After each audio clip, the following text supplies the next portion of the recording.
दिवाली हो और घरों में रोशनी की तैयारी ना की जाए, ऐसा तो हो नहीं सकता। इस दिन के खास मौके पर सभी लोग अपने घर को दिया या फिर तरह तरह की लाइटों से सजाते हैं, क्योंकि ये माना जाता है कि ऐसा करने से बुरी और नकारात्मक चीजें दूर हो जाती हैं। हिंदू धर्म के हिसाब से दिवाली के त्योहार को मनाने की वजह 14 साल बाद भगवान श्री राम जी के घर लौटने को बताया जाता है। मलेशिया में भी दीपावली का त्योहार बड़े ही उत्साह के साथ मनाया जाता है। इस दिन पर वहाँ राष्ट्रीय सार्वजनिक अवकाश होता है। वहाँ मनाए जाने वाली दिवाली को हरी दिवाली कहा जाता है। बता दें कि दीपावली के पर्व का जितना धार्मिक महत्व है, उतना ही ऐतिहासिक महत्व भी है, जिसका कारण ये है कि दिवाली किसी खास समूह का न होकर संपूर्ण विश्व में मनाई जाती है। अब तो ये त्योहार अमेरिका के राष्ट्रपति भी व्हाइट हाउस में मनाने लगे हैं। आइए दिवाली से जुड़े कुछ रोचक तथ्यों को जानते हैं, जो इतिहास के पन्नों में अपना विशेष स्थान रखते हैं। त्रेता युग में भगवान राम जब रावण को हराकर अयोध्या वापस लौटे थे, तब श्री राम के आगमन पर दीप जलाकर उनका स्वागत किया गया था और खुशियां मनाई गई थी। इस दिन ये भी कथा प्रचलित है कि जब श्री कृष्ण ने आताताई नरकासुर जैसे दुष्ट का वध किया था, तब ब्रजवासियों ने अपनी प्रसन्नता दीपों को जलाकर प्रकट की थी।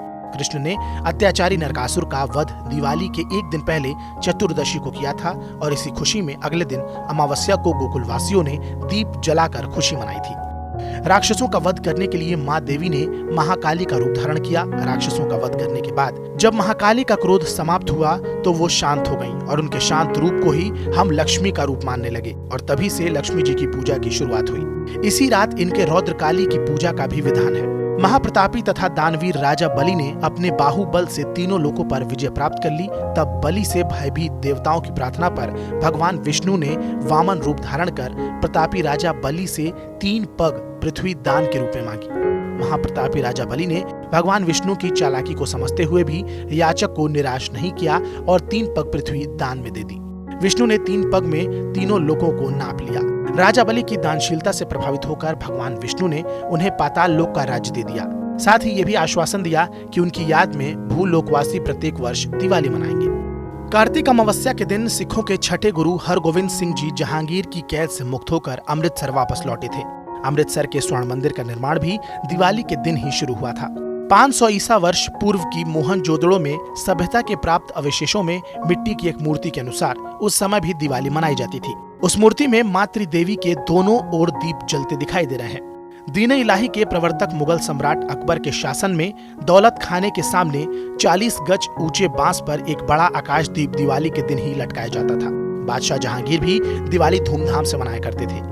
मुगल वंश के अंतिम सम्राट बहादुर शाह जफर भी दिवाली को त्योहार के रूप में मनाते थे और इस अवसर पर आयोजित कार्यक्रमों में भाग लेते थे। शाह आलम द्वितीय के समय में समूचे शाही महल को दीपों से सजाया जाता था एवं लाल किले में आयोजित कार्यक्रमों में हिंदू मुसलमान दोनों भाग लेते थे। बहरहाल ये थी कुछ दिवाली पर्व से जुड़ी कहानियां। टीवी 9 भारतवर्ष की ओर से पूरे देशवासियों को दिवाली की ढेर सारी शुभकामनाएं।